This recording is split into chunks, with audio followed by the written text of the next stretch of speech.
नमस्कार, मैं हूं मनोज सैनी। एंडी स्पेशल में आपका स्वागत है। समर्पण को सलाम। कोरोना का दौर है, हर जगह भयावह स्थिति है। संकट काल में कौन किसके साथ खड़ा होता है, और यही वो समय होता है जब किसी के जज्बे को देखा जाता है। यही वो समय होता है जब आप किसी के संबल को बढ़ा सकते हैं। यही वो समय होता है जब किसी के साथ आप हाथ मिलाकर आगे बढ़ सकते हैं।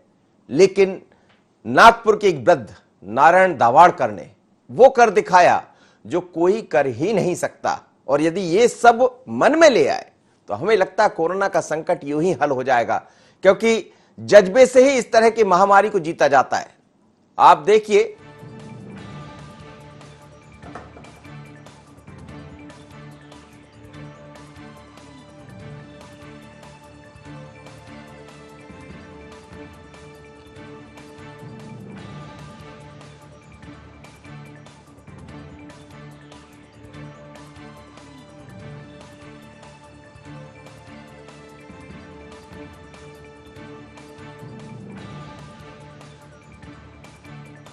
तो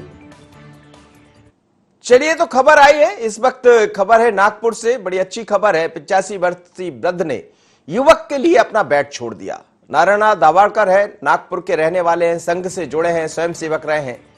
कई बार संघ पर सवाल भी खड़े होते रहे, लेकिन यह ऐसा दौर है जब संघ के एक स्वयं सेवक ने कर दिखाया है। और बड़ी बात यह है कि उन्होंने जब किसी व्यक्ति के लिए, अपना युवा के लिए अपना बेड छोड़ा, वो खुद भर्ती थे इंदिरा गांधी अस्पताल में, लेकिन जब वहां एक युवा पहुंचता है और युवा जब दिखाई देता है तो उनको दर्द समझ आता है। और वो कहते हैं कि मेरी उम्र तो 85 साल की हो गई है, लेकिन अब इस युवा के लिए जीवन की जरूरत है, और इस जीवन में अभी युवाओं को बढ़ाना है, तो क्यों ना मेरी जगह आप मेरा बिस्तर, मेरा बेड इनको दे दीजिए। उन्होंने अपना बेड छोड़ दिया और वो युवा को मिल गया। युवा का भी उपचार चल रहा है, लेकिन नारायण दावाड़कर ने 3 दिन बाद दम तोड़ दिया। इसी को कहते हैं समर्पण को सलाम। लेकिन जैसे ही ये खबर सामने आई है तो मध्य प्रदेश के मुख्यमंत्री शिवराज सिंह चौहान ने ट्वीट के जरिए कहा है कि यही संघ है, यही आरएसएस सिखाता है कि दूसरों के प्रति समर्पण भाव कैसे होते हैं।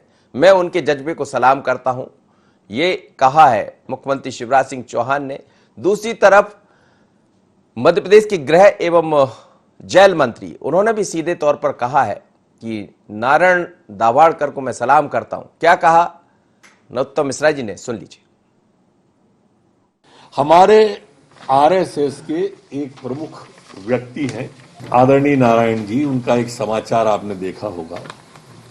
उन्होंने कहा कि मैंने अपनी जीवन जी ली है, इस नौजवान को मेरा बिस्तर दो, और वो 2-3 दिन में अपना बिस्तर देके इस दुनिया से चले गए।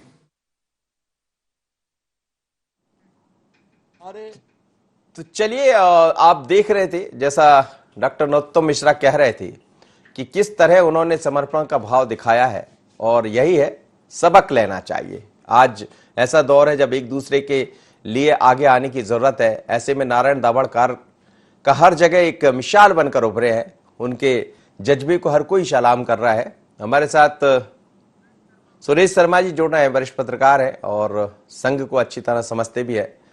सुरेश जी, आपका बहुत स्वागत है। लेकिन कई बार हम देखते हैं कि संघ पर सवाल भी होते हैं खड़े, पर अभी संघ की बात ना करते हुए मैं बात ये भी करूंगा कि ये दौर समर्पण का है। ये दौर ऐसा है कि जब एक दूसरे के लिए खड़े हो जाए। क्या कहेंगे आप, ये जो दिखाई दे रहा है नारायण राव ने जो किया है, क्या वास्तव में एक मिसाल है?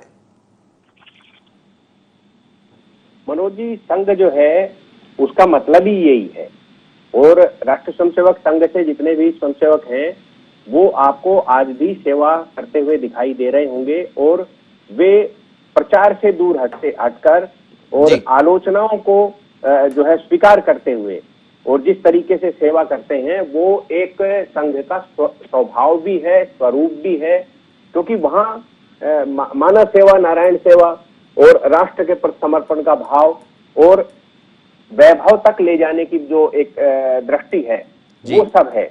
और नारायण भाऊराव जी का तो एक अनुपम उदाहरण है, और संघ में ऐसे सैकड़ों उदाहरण जो है, मुझे भी बहुत उदाहरण याद है, लेकिन नारायण भाऊराव जी जैसा अनुपम उदाहरण जो है वो बिरले ही मिलते हैं कि उन्होंने ये देखते हुए कि उनकी स्थिति ठीक नहीं है, लेकिन क्योंकि आयु 80 वर्ष से अधिक थी, इसलिए उन्होंने ये कहा कि जिस युवा को या जिस जरूरतमंद को जरूरी है उसके लिए उन्होंने अपना बेड दे दिया। ये एक अनुपम उदाहरण है। आज हमारे यहाँ मैं आपको जानबूझ करके एक विषय इसमें जोड़ना चाहता हूँ। आज हमारे यहाँ भय पैदा किया जा रहा है, चाहे वो लाशों के दृश्य दिखा करके भय पैदा किया जा रहा हो, चाहे ये कहा जाए कि ये वैक्सीन जो है ये तो भाजपा की है तो भय पैदा किया जा रहा हो, चाहे जो है एकदम से नकारात्मकता दिखा करके या राजनीतिक नेताओं के बयान नकारात्मक। चलिए सर आप बने रहिएगा। अशोक पांडे जी मेरे साथ इस वक्त जुड़ गए हैं, संघ से जुड़े हुए व्यक्ति है। अशोक पांडे साहब, बहुत स्वागत है आपका। लेकिन संघ की हमेशा चर्चा होती कई दफा, खैर मैं आरोप प्रत्यारोप के दौर में नहीं जाऊंगा, ये दौर ऐसा है जब एक दूसरे के प्रति समर्पण के भाव दिखाना होंगे, और नारायण राव दाभाड़कर ने जो किया है वो शायद इसकी मिसाल है। क्योंकि समाज के लिए समर्पित लोगों की संख्या कम दिखाई देती है, इसलिए आपको अनुपम और अद्भुत दिखाई देता है। जी। संघ का ये स्वाभाविक संस्कार है। हमारे संघ में यही सिखाया जाता है, पतत एश कायो नमस्ते नमस्ते, हे मातृभूमि तेरे लिए ये जीवन और ये शरीर समर्पित है। और मातृभूमि माने नदी, पहाड़, पर्वत ये नहीं है, नदी माने इस देश में रहने वाला नागरिक भी। इसलिए जनहित के लिए, समाज हित के लिए अपने जीवन को समर्पित करके दधीच की तरह समाप्त हो जाना, ये संघ का स्वाभाविक संस्कार है। तो हमारे संघ में इस प्रवृत्ति के, इस संस्कार के अनेक लोग मौजूद हैं। नारायण जी उनमें एक उदाहरण के रूप में आपके सामने आए हैं। अनेक अन्य लोग भी इस प्रकार सक्रिय होकर अपने जीवन को रिस्क पर रख के आज भी काम कर रहे हैं। लेकिन क्या आप ये मान रहे हैं कि इस समय ऐसे ही लोगों की जरूरत है, क्योंकि हम एक भयावहता, एक ऐसे दौर से गुजर रहे हैं जब नकारात्मक बातें होती है, ये एक सकारात्मक बात भी है, सकारात्मक मैसेज भी है, मिसाल भी है। क्या इस समय ऐसे ही चीजों की जरूरत है, एक सकारात्मक मैसेज जाए समाज के प्रति? जी बिल्कुल ठीक कह रहे हैं आप। समाज में सकारात्मक प्रवृत्तियों का बढ़ाया जाना आवश्यक है। अनेक लोग होम आइसोलेशन से ठीक हो रहे हैं, पर केवल भय पैदा करने वाले समाचार आ रहे हैं, उन्हीं को चित्रित किया जा रहा है। अनेक लोग ऐसे हैं जो आज भी इस भय मुक्त होकर समाज के लिए जी रहे हैं, अपने और अपने परिवार की चिंता न करते हुए समाज में लगातार मनोबल बनाए रखने के लिए, लगातार में साहस बनाए रखने के लिए, उनकी सहायता के लिए कार्य कर रहे हैं। न केवल संघ, समाज की अन्य अनेक संस्थाएं इस दृष्टि में कार्य कर रही हैं। समाज की सज्जन शक्ति सक्रिय है। कुछ लोग हैं जो ऐसा वातावरण बना रहे हैं, पर अंधेरा बहुत देर नहीं रहेगा, सूर्य को बादल बहुत देर तक नहीं ढक सकते। उजाला आएगा, सवेरा आएगा, फिर हम प्रकाश देखेंगे। जी बिल्कुल, आपने बिल्कुल ठीक कहा। सर आप बने रहिए मेरे साथ। इस वक्त सुरेश शर्मा जी भी जुड़े। सुरेश शर्मा जी, आप कुछ कह रहे थे मुझे, अपनी बात पूरी कीजिएगा। नहीं, मैं ये कह रहा था कि नकारात्मकता का जो वातावरण बनाने का एक गिरोह है, समूह है, जो ये सब काम करता ही रहता है। उसको हर चीज में केवल वो दिखाई देता है जो व्यवस्था या ये कहें कि राजतंत्र, जिसके पास राजनीतिक शक्ति है, उनके खिलाफ वातावरण बनाने का जो एक काम करते ही रहते हैं। आप छोटी सी उपलब्धि यदि कहीं से दिखाई देती है, यदि ये कहा जाए कि विदेशों से ऑक्सीजन बुला करके व्यवस्था संभालने का काम सरकारें कर रही हैं, चाहे वो राज्य की सरकार हो, केंद्र की सरकार हो, तो उसमें ये पहले कहा जाएगा कि अरे आपने तो मुफ्त में वैक्सीन बांट दी। तो ये जो है डिप्लोमेसी को नहीं जानने वाले लोग केवल नकारात्मकता को परोस करके और एक ऐसा वातावरण निर्मित करा हुआ है देश में जिसकी जरूरत नहीं थी। मैं इस बात से पूर्णतया सहमत हूं कि आज ही अखबारों के आंकड़े हैं कि 72% लोग ऐसे हैं जो होम आइसोलेशन में ही ठीक हो जाते हैं। मैं आपको मनोज जी प्रत्यक्ष उदाहरण के रूप में दे रहा हूं कि 5-6 सामान्य दवाइयां हैं जिनके कारण कोरोना जो है 7 दिन में ठीक हो जाता है। ऑक्सीजन लेवल को बचाने के लिए आपके पास 20 है।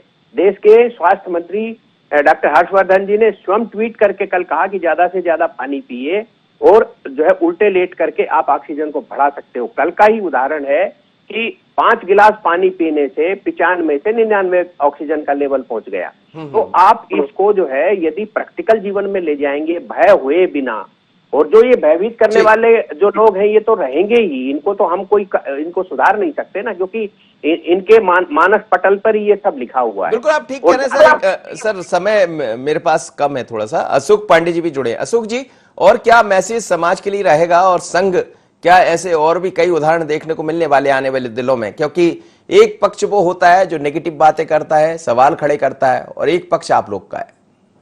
समय नहीं है, नहीं मैं आपको अनेक स्वयंसेवक बता दूं जो इस समय संघ इस कोरोना से लड़ते हुए समाज की सेवा करते हुए अपने प्राण त्याग चुके हैं। जी। हमारे पास तो सूची है, रोज खबरें आ रही हैं, कौन कहाँ सेवा कार्य करते हुए कोरोना ग्रस्त हुआ और अपने देह त्याग दी, और परिवार के बाकी लोग आज भी उसी तत्परता उत्कटता के साथ लगे हुए हैं, निराश हुए, गालियां दिए हुए, कुंठित हुए वगैरह।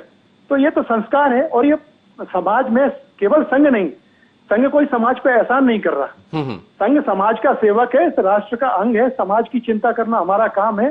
समाज में ऐसी सारी शक्तियां संगठित होकर देश हित के लिए, समाज हित के लिए काम करना चाहिए। संघ इसका आह्वान करता है, सक्रिय प्रयास करता है, सबका साथ लेता है, जो साथ देते हैं उनकी प्रशंसा करता है। जी जी, चलिए सर, बहुत बहुत धन्यवाद। आप मेरे साथ जुड़े, अशोक पांडे जुड़े थे, साथ ही सुरेश शर्मा जी मेरे साथ जुड़े थे। लेकिन ये सच है कि समर्पण को सलाम किस तरह होता है, ये नारायण राव ने दिखा दिया है। और ये समझ आता है कि ये दौर ऐसा है कि जब आप सकारात्मक भाव अपने अंदर पैदा कीजिए, नकारात्मक भाव की तरफ जाइए मत। ऐसे बहुत लोग हैं जो इस तरह की बातें करते आपको मिल जाएंगे कि ऐसा मत करिए, इस व्हाट्सएप को देख लीजिए। लेकिन आप अपने अंदर सिर्फ सोच पॉजिटिव रखिए तो सब कुछ हो जाएगा, और दूसरों के लिए काम करने का मन बनाइए। आप देख रहे हैं नारायण राव ने एक युवा के लिए अपना बेड छोड़ दिया, और बेड क्या छोड़ा, अब तो दुनिया छोड़कर चले गए, और शायद जीवन भर उनको याद किया जाएगा कोरोना के संकट में। समर्पण को सलाम। यहां लेते एक छोटा सा ब्रेक के बाद जब लौट रहे हैं तो अगली खबर पर बात करेंगे।